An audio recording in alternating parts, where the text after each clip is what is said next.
ஓம் சாய்ராம். என் அன்பு செல்லமே, என்னுடைய அழகான தங்கமே, தொடர்ந்து உன்னுடைய வாழ்க்கையில் அதிகமாக பிரச்சனை வந்து கொண்டு இருக்கிறது. நீ என்கிட்ட எப்பெல்லாம் என்னை பார்க்குறியோ அப்பெல்லாம் ஒரு கேள்வி கேட்பேன். என் வாழ்க்கையில அதிகமாக பிரச்சனை வருதுன்னு தெரியும், நிறைய பேர் என்னை சோதிக்கிறாங்கன்னு தெரியும், நிறைய பேர் என்னை பார்க்கும் போதெல்லாம் ஒரு மாதிரியான வார்த்தைகள் அதிகமாக கொட்டுறாங்க, கடுப்பான வார்த்தைகளை, ஒரு கோவப்படுத்துகிற மாதிரி வார்த்தைகள் எல்லாம் சொல்லி பேசுறாங்கன்னு தெரியும். ஆனாலும் எல்லா இடத்துலையும் நான் அனுசரித்து பொறுமையாக நிதானமாக போயிட்டுருக்கேன். ஆனால் ஏன் எனக்கு நீ எந்த விதத்துலையும் உதவி செய்கிறதில்ல? அவங்க எல்லாம் பேசட்டோன்னு பார்த்துக்கிட்டே இருக்கியா? அவங்க எல்லாரும் எப்பயுமே என்னை தேவையே இல்லாமல் என்னுடைய வாழ்க்கையில் எந்த ஒரு சூழ்நிலையையும் இந்த சாய் புரிந்து கொள்ளவே இல்லை. எல்லா இடத்திலேயும் உன்னை மனதை உடைக்கிறேன், கவலைப்பட வைக்கிறேன் என்று நினைக்கிறாய். ஆனால் ஒரே ஒரு விஷயத்தை இன்னும் நீ புரிந்து கொள்ளவே இல்லை. சாய் உன்னை மனம் உடைய வேண்டும், உனக்கு கஷ்டத்தை கொடுக்க வேண்டும் என்று நினைப்பது அல்ல. உன்னுடைய வாழ்க்கையில் ஏற்கனவே நடந்து முடிஞ்ச விஷயங்கள் தான் உன்னை இப்படியெல்லாம் நினைக்க வைக்கிறது. காலம் மொத்தமும் உனக்கு தேவையான ஒவ்வொன்றும் கிடைக்கும். என்னென்ன விஷயமெல்லாம் உன்னுடைய வாழ்க்கையில் நீ கேட்கிறாயோ அது எல்லாமே குறிப்பிட்ட நேரத்தில் குறிப்பிட்ட சமயத்தில் எல்லாமே கிடைக்கும். இன்னைக்கு உன்னுடைய வாழ்க்கையில் அழுக அப்படின்னு ஒன்று இருந்தால் நிச்சயமாக உன் வாழ்க்கையில் நாளைக்கு மிகப்பெரிய ஒரு விடியலும் இருக்கும். இன்னைக்கு உன் வாழ்க்கையில் சில விஷயத்த நீ இழந்திருந்தாலும் கூடிய விரைவில் நீ எதிர்பார்க்காத பல சுபமான விஷயத்த நீ பெறத்தான் போற. உன் வாழ்க்கைக்கு முன்னும் பின்னும் எல்லா திசையிலும் நான் பொறுப்பாக இருப்பேன். பொறுப்பு இல்லாமல் இருக்கிற அப்பா நான் இல்லை. உனக்கு தேவைப்படுற ஒவ்வொரு காரியமும் இனிப்பாக நடத்துவேன். கசப்பு இல்லாமல் உன் வாழ்க்கையில் சகலமும் கிடைக்கிற மாதிரியான அத்தனை விஷயத்தையும் உனக்கு தருவேன். நீ பட்ட அத்தனை விதமான பாடுகளுக்கும் அத்தனை விதமான கஷ்டங்களுக்கும் இனிதே ஒரு முடிவு கிடைக்கும். நீ இன்னைக்கு நம்ம வாழ்க்கையில் தப்பு நடக்குதே, தொடர்ந்து இப்படித்தான் நடக்குமோ அப்படித்தான் நடக்குமோன்னு நினச்சிக்கிட்டு இருக்கவே இருக்காத. உன் வாழ்க்கையில் இன்னைக்கு ஒரு துன்பம் நடந்துச்சுன்னா இதை மறக்க வைக்கிற அளவுக்கு நாளைக்கு ஒரு இன்பமும் நடக்கத்தான் போகுது. நிறைய பேர் நீ உன் வாழ்க்கையில் செய்கிற விஷயத்த ஒரு பெரிய விஷயமா பார்க்காம இதுதான் நீ செஞ்சியா, இந்த விஷயத்த தான் நீ செஞ்சியா அப்படின்னு பேசுவாங்க. உனக்கு நீ செய்கிற விஷயம் பெருசு, புரிஞ்சிச்சா? மற்றவன் உன்னை பாராட்டலை, மற்றவன் உன்னை அலட்சியப்படுத்துகிறான், மற்றவன் உன்னுடைய வாழ்க்கையில் எதையும் புரிஞ்சுக்கலை, நீ செய்கிற விஷயத்துக்கு முக்கியத்துவம் கொடுக்கல அப்படின்லாம் நினச்சி கவலையப்படாத. உனக்கு இந்த உலகத்தில் யாரும் முக்கியத்துவம் கொடுக்க மாட்டாங்க. ஏன் தெரியுமா? அவங்கவுங்க வாழ்க்கையில் அவங்க செய்கிறது அவங்களுக்கே திருப்தியாக இருக்கிறதில்ல. புரிஞ்சுதா? ஒரு நபர் ஒரு விஷயத்தை செய்கிறான் அப்படின்னா அவனுக்கு திருப்தியாகவே இருக்கிறதில்ல. என் தெய்வமும் ஒரு விஷயத்தை உனக்கு கொடுக்குது, ஒரு வீடு கொடுக்குதுன்னு வச்சுக்கோயேன். வீடு கிடைக்கிற வரைக்குமே எனக்கு வீடு இருந்தால் போதும் என் வாழ்க்கையில் அப்படின்னு நினைக்கிற ஒரு மனுஷன் அந்த வீடு கொடுத்ததுக்கப்புறம் இந்த வீடு என்ன சின்னதாக இருக்குது, பெருசாக கொடுத்துருக்கலாமே அப்படின்னு நினைக்கிறான்.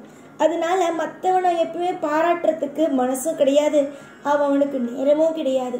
நீ செய்கிற விஷயம் எல்லாமே நல்ல விஷயம், உன்னை யாரும் பாராட்டணும்னு நினைக்காத. அதே நேரம் உன்னுடைய வாழ்க்கையில் நீ செய்கிற விஷயத்தை பார்த்து இதுதானா, இவ்வளவுதான் நீ செய்கிறியா, இதுக்கு தான் நீ இவ்வளவு போராடுறியா அப்படின்னு கேட்டா அதுக்கும் நீ பதில் கொடுக்காத. ஏன் அப்படி சொல்கிறேன்னு தெரியுமா? ஒரே ஒரு விஷயம் மட்டும்தான். அடுத்தவன் சந்தோஷப்படணும்னு யாரும் நினைக்கிறது இல்லை, அடுத்தவன் கஷ்டப்படணும்னு நினைக்கிறாங்க. முக்கியமாக நினைக்கிறது என்ன தெரியுமா? நம்ம இப்படியெல்லாம் பேசினா நீ செய்கிற விஷயம் இவ்வளவுதானா அப்படின்னு கொஞ்சம் தாழ்த்தி பேசினா செஞ்சுக்கிட்டு இருக்க வேலையை விட்டுடுவாங்க அப்படின்னு நினைக்கிறாங்க. அதில் அவங்களுக்கு மிகப்பெரிய ஒரு பாதை கிடைக்கும், அவங்க முன்னேறத்துக்கு ஒரு போட்டியாளர் இல்லாமல் போவான் அப்படின்னு நினைக்கிறாங்க. வாழ்க்கையில் என்னைக்கும் ஒரே ஒரு விஷயம் மட்டும்தான், எந்த நிமிஷமாக இருந்தாலும் சரி, எந்த ஒரு பொழுதாக இருந்தாலும் சரி, மற்றவங்க வாழ்க்கையை பார்த்து கேலி கிண்டல் பண்ணுறான் நீ செய்கிற விஷயத்துக்கு மதிப்பு மரியாதை கொடுக்கலங்கிறதுக்காக நீ செய்கிற விஷயத்த மட்டும் என்னைக்கு விட்டுறாத. உன்னை எப்பயும் யார் தப்பாக சொல்கிறாங்க, நீ செய்கிற வேலையை தப்பாக சொல்கிறாங்க, நீ பண்ணுற விஷயத்த தப்பாக சொல்கிறாங்க அப்படின்னா உன் மேலே ஏதோ ஒரு பொறாமையால் பேசுகிறாங்கன்னு தான் அர்த்தமே தவிர மற்றபடி எதுவுமே கிடையாது. புரிஞ்சுதா? உன்னை எப்பயுமே கீழே தள்ளணும்னு நினைக்கிறாங்க, அதுக்கு நீ வழி விட்டுறக்கூடாது. ஆசையா செய்யற விஷயத்த மற்றவங்க பாராட்டல, மற்றவங்களுக்கு பிடிக்கலங்கிறதுக்காக விட்டுடக்கூடாது. நீ இன்னைக்கு சில விஷயத்துல தோத்து போய் மனம் உடைஞ்சு எவ்வளவு முயற்சி செஞ்சாலும் நமக்கான வெற்றி கிடைக்கல அப்படிங்கிற ஒரு எண்ணத்துல இருக்க. ஆனா கூடிய சீக்கிரமா உன்னுடைய வாழ்க்கையில நீ மிகப்பெரிய ஒரு அளவுக்கு நீ செய்யற விஷயத்தினாலேயே முன்னுக்கு வருவ. இன்னைக்கு உன்னை குப்பை மாதிரி கசக்கி தூக்கி போட்டுட்டு போனவங்க நாளைக்கே தேடுவாங்க நீ எங்க இருக்கேன்னு. ஏன்னா உன்கிட்ட கூட நெருங்க முடியாத அளவுக்கு நீ மிகப்பெரிய ஒரு இடத்துக்கு போயிடுவ. நம்பிக்கை துரோகம் செஞ்சவங்கள என்னைக்கு கூட வச்சுக்காத. அதே மாதிரி உன்னை கீழே தள்ளணும்னு நினைக்கிறவங்கள என்னைக்கும் பக்கத்துல வச்சுக்காத. நீ எப்பயுமே தனியா இருந்தாலும் தைரியமா இரு. எல்லாரும் கூட இருக்கணும்னு நினைச்சு எல்லாரையும் கூட வச்சுக்கிட்டு ஏமாந்து போய் நின்று கடைசி நேரத்துல நான் ஏமாந்துட்டேன் அப்படின்னு நினைச்சு அழுவாத. பொறுத்திருந்து பார், எவ்வளவு மாற்றமும் எவ்வளவு திருப்பமும் எவ்வளவு பெரிய விதமான அற்புதமும் கிடைக்குதுன்னு. ஏற்கனவே நீ பட்ட அத்தனை விதமான காயத்துக்கும் இன்னும் பாதிக்கு மருந்து போடாமலே தான் இருக்கு உன் வாழ்க்கையில. கூடிய சீக்கிரமா மருந்து போடுவேன். எல்லா விஷயத்துக்கும் நல்லதொரு மாற்றத்தை உன் வாழ்க்கையில நான் செய்வேன். இன்னைக்கு அமைதியா இருக்கேங்கிறதுக்காக உன் வாழ்க்கையில தொடர்ந்து நான் அமைதியா இருக்க மாட்டேன். உனக்கான வெற்றியையும் உன்னுடைய வாழ்க்கைக்கு தேவையான அத்தனை விதமான சந்தோஷத்தையும் கொடுப்பேன். இன்னைக்கு அமைதியா இருக்கிறவன் தொடர்ந்து அமைதியா தான் இருப்பாங்க அப்படிங்கிறது கிடையவே கிடையாது.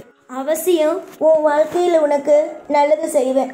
இன்னைக்கு உன் வாழ்க்கையில உதவி செய்யலைங்கிறதுக்காக மனதை எப்பயும் உடைய வைக்கிற மாதிரியான விஷயத்த பத்தி யோசிக்காத. நிறைய நல்ல விஷயம் நடக்க இருக்கு, அதை பத்தி யோசி. நிச்சயமா நல்லது நடக்கும். வாழ்க்கை முழுக்க நீ தேடுற ஒவ்வொன்றும் உனக்கு கிடைக்கும். இன்னைக்கு போல எல்லா நாளும் கஷ்டமா இருக்கும்னு நினைச்சு மனசை விட்டுறாம எல்லா நாளும் நிச்சயமா மாறும். பல மாற்றம் வாழ்க்கையில கிடைக்கும்னு நம்புங்க. நல்லது செய்யுங்க. மற்றவங்களுக்கு உங்களால் முடிஞ்ச சின்ன சின்ன விஷயத்தை கூட செய்யுங்க. சிறப்பானதா இருக்கும். கவலைகள் வேண்டாம், எல்லாமே நன்மைக்கு.